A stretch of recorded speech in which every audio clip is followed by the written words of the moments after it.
religion. We believe in mercy and grace that flows from the throne of God. Too many churches today shoot their wounded instead of offering healing and life. You know, some people come in, they might as well be members of the NRA because they come in carrying their AK-47s ready to blow away anybody that is not on the same page they're on. We cannot shoot our wounded folks. We are here to be a safe haven, to help people heal. We're a hospital, not an armory. Jesus calls on us to bear one another's burdens, to share the things that each of us are going through. I know too many people who have come to New Day with horror stories of how other churches turned on them when they needed them the most.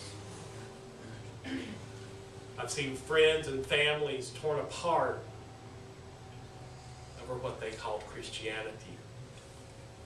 Lives and faith have been lost simply because the church had set itself up as the judge and the jury. When religion is not rooted in the love of God, it is devoid of God and it is dangerous. And you put on your Nikes and you run away from it as fast and as furiously as you can. Those churches not only don't serve God, they oppress God's people. Genuine spirituality that is driven by God's love encourages and nourishes people's lives. If a church is truly doing the work that God has called them to do, they are lifting people's lives towards heaven instead of crushing them under their heels towards hell. Without the pure essence of God's love in a church, religion will either dominate people's lives through guilt and fear, or it'll drive them away from the true source of life. So how do we in this church avoid the pitfalls some of the other churches that we know that destroy people's spirits and relationship with God?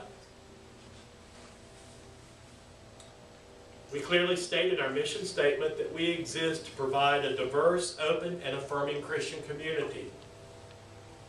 Folks, I was there when the mission statement was written. That is not code word for gay and lesbian. We've sort of hijacked those words.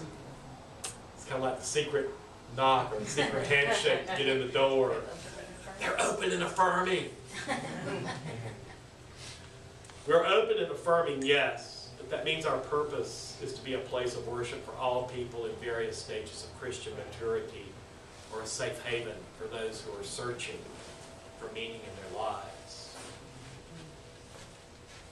We must rely on the Holy Spirit to help us live in peace together as a diverse group of people.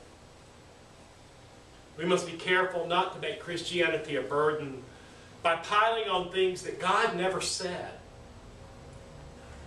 We must be careful to not make Christianity a burden by expecting new Christians, or even every Christian, to have the same level of maturity and growth in their faith as others. We are not cookie-cutter people. We will never be cookie-cutter Christians. We also need to make sure that we're not guilty of giving the impression that we all have it together and that everybody else is lost. You know, we all have our own personal spiritual struggles, whether we say them out loud or not. We have them. Yes. We have to accept that, and we can never make light of what someone else is struggling with. We all like to give the impression that we have it together spiritually. I know what's going on. We do that because many of us come from places where if you admitted that you didn't have it all together spiritually, you were shot. You were castigated, you were chastised, you were kicked out. You were made fun of. New Day has to be a place where you can openly admit what you're struggling with, knowing that you are in the midst of a family that cares enough about you to help you through the struggle. We have to embrace our differences instead of allowing them to become a wedge in our relationships with others. We must guard against lording our knowledge and level of maturity over each other.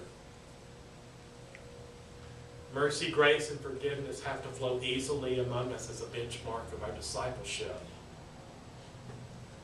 As Jesus reminded the disciples, the greatest among you must be a servant.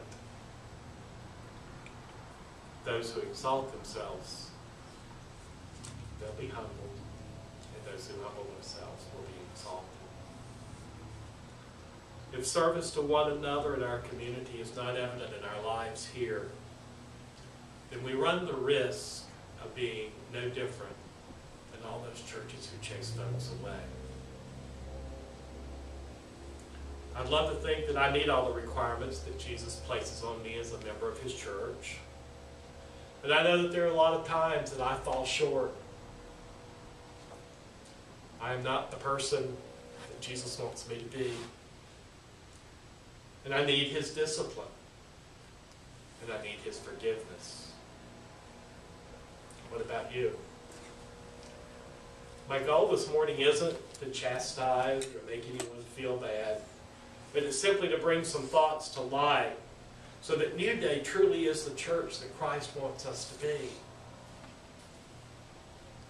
My prayer, and I hope yours too, is that we continue to grow in the way that Jesus Christ has instructed us. To be the church that Christ called into existence a few short years ago. And I pray that God will grant us the wisdom and the grace to be that church.